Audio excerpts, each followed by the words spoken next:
Algunos dicen, pero es que si yo solo tengo ganas de orar. Sí, pero no se puede solo orar. Pastor, y si yo no oro mucho porque me da sueño, pero me fascina leer la palabra.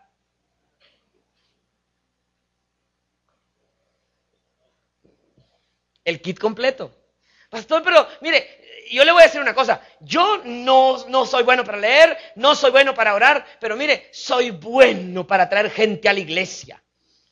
Hay gente que me dice, mire, pastor, yo se los traigo y ahí mire usted qué hace con ellos. Sí, porque algunos son muy buenos vendedores. Entonces son muy buenos para traer gente. Y de verdad hay gente que me lo ha dicho así. Mire, pastor, le voy a llevar a alguien, ahí se le encargo. Y le digo yo, mire, usted tráigala, yo le predico y ahí se le encargo. Porque usted lo va a traer, lo va a exponer a la presencia de Dios, lo va a exponer a la palabra, pero el trabajo de discipular a esa persona le toca a usted. Ahora, por algo toqué un punto que dejé ahí un poquito en el aire cuando dije de los que no levantaron la mano. Mi primer discipulado es la gente que está cercana mía. Mi primer discipulado es mi casa. Mi primer discipulado es mi esposa. Mi primer discipulado son mis hijos. El primer discipulado que yo tengo es la gente que está ahí. ¿Por qué? Porque es muy bonito. Bueno, sentémonos, hermanos, vamos a leer la lección número 3 del discipulado. Ahí le ponen diferentes nombres en algunos lados. En unos le dicen la leche espiritual, en otros le llama el manual de los corderitos, en otros le llaman, no sé, tiene diferentes nombres las lecturas, el ABC del cristiano. Acuérdese usted de todos los nombres que oyó en las iglesias, de los manuales de nuevos miembros. ¿Por qué? Porque es como el ABC, los primeros pasos de vida cristiana. El discipulado va mucho más allá. Es lo mismo que el apóstol Pablo decía, imítenme a mí porque yo imito a Cristo. Es fácil cumplir con la lección del discipulado, pero qué difícil poder decirle, mira, ¿sabes cómo es Cristo? Así. Ese sería el anhelo. Eso sería lo que Dios quiere que nosotros hagamos. Pero ¿cómo vivo una vida de fe? Así. Yo vivo una vida de fe. Usted puede decir a su esposa, usted puede discipular a sus hijos a vivir una vida de fe con el ejemplo, con la vida que usted tiene.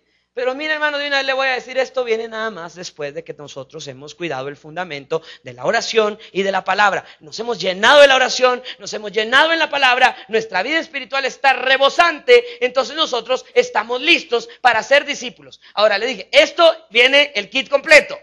Ahora viene entonces lo opcional que nosotros debemos de cuidar en el ministerio. Ahora, el apóstol Pablo le escribe a Timoteo en la segunda carta a Timoteo en el capítulo 2, versículo 2.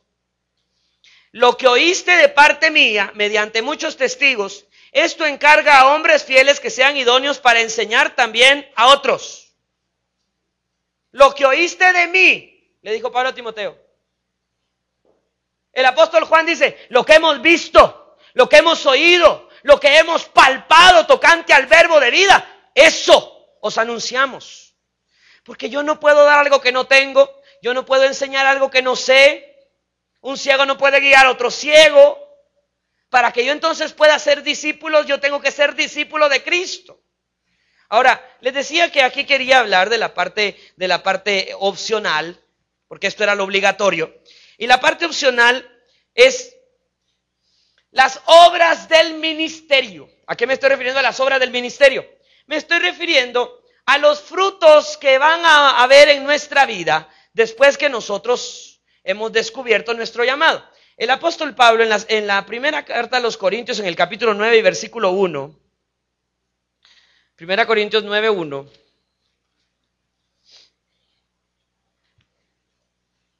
dice, ¿no soy yo apóstol? ¿No soy libre? ¿No he visto a Jesús el Señor nuestro? ¿No sois vosotros mi obra en el Señor? Si para otros no soy apóstol, para vosotros, ¿qué dice? Ciertamente lo soy. Porque el sello de mi apostolado sois vosotros en el Señor. ¿A qué le llama él las obras del apostolado? A los discípulos que él había formado, que daban testimonio del llamado. Mira, hermano, no es lo mismo que yo diga, es que yo soy un pastor, yo soy un apóstol, yo soy un profeta, yo tengo un ministerio poderoso. No es lo mismo que yo lo diga a que la gente que está alrededor mío lo reconozca y pueda dar testimonio. El apóstol Pablo estaba defendiendo de alguna manera su apostolado, no contra los otros que no creían en su apostolado, sino a los mismos discípulos les estaba diciendo, así para otros yo no soy apóstol, para vosotros ciertamente lo soy, porque el ser de mi apostolado sois vosotros en el Señor. Ahora, le decía, estas obras a lo mejor son optativas.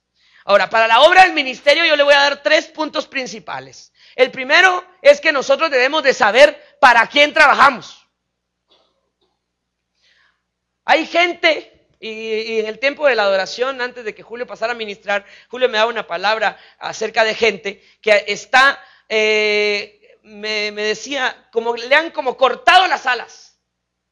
Gente que en otro tiempo sirvió, trabajó, dejó su vida en el ministerio, días, noches, desvelos, hambre, sacrificio, llevó agua, llevó frío, llevó calor, bueno, etcétera. Y de repente hubo algo que te desanimó. Casi siempre fue un hombre de Dios que no te reconoció, que no te valoró, que no te cuidó, que te desanimó, que te golpeó, que te lastimó.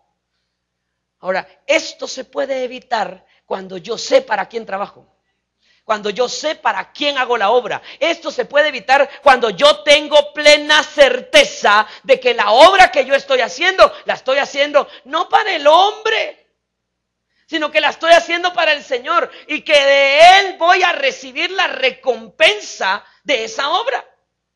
Entonces, mire, hermano, se vuelve tan hermoso porque entonces podemos trabajar y podemos servir, no esperando, porque de repente la iglesia empieza a crecer y es uno de los riesgos de las iglesias cuando crecen, los cuidados, las atenciones, los detalles. Cuando éramos 5, de repente, ay, hermanos, voy a ofrecer un desayuno a los hermanos servidores por su buen trabajo. Porque son 10, son 15 servidores que a lo mejor podemos atenderlos y podemos agradecer lo que hicieron. Pero ¿qué hay cuando son 100, 200, 300, 500 servidores que están trabajando en la obra del ministerio y no da tiempo para darles regalo a todos y para darles una gratitud, ni siquiera una ofrenda?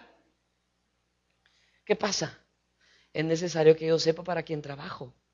Es necesario que yo tenga claro para quién yo estoy haciendo la obra. Acompáñenme a Hebreos, por favor, en el capítulo 6, versículo 10. Versículo 4.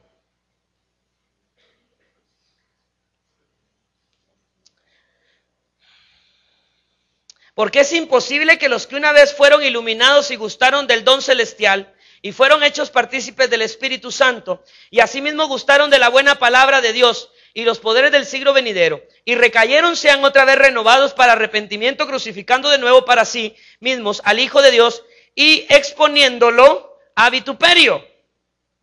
Ahora, fíjese que este versículo yo lo quise mencionar esta mañana porque a lo mejor en algunas veces nosotros hemos visto este versículo como un versículo de juicio. Sin embargo, cuando nosotros leemos toda la carta a los hebreos, porque la carta a los hebreos no es en sí una carta, sino que es un discurso. Y lo mismo que pasa con la predicación, de repente algunos hermanos como que pierden el hilo de la prédica, se distraen y cuando vuelven en sí, oyen algo que les pareció como escándalo, como, ay, el pastor, ¿qué dijo? Y se van conflictados y confundidos con algo que yo digo. Cómprese la prédica, vuélvala a oír, porque sabe una cosa, cuando hay un sermón, cuando hay un discurso, cuando hay un mensaje, tengo que oír desde principio hasta fin para ver con qué está conectado y con qué concluye.